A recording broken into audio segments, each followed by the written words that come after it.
खबर शामिल करते हैं सियालकोट से, जहां पर नामी और 10वीं मुहर्रमुल हराम के जुलूस और मजालिस के फुल प्रूफ सिक्योरिटी इंतजामात की चेकिंग के सिलसिले में district police officer Abdul Gaffar Kaisrani और डिप्टी कमिश्नर ताहिर फारूक ने विजिट किया है।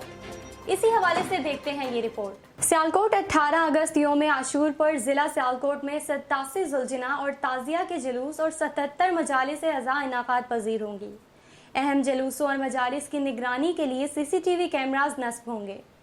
सिविल डिफेंस का बम स्क्वाड अमला स्वीपिंग करेगा, जबकि कानून नाफिज करने वाले दीगर अदारे भी अपनी अपनी जिम्मेदारियां अंजाम दे रहे हैं।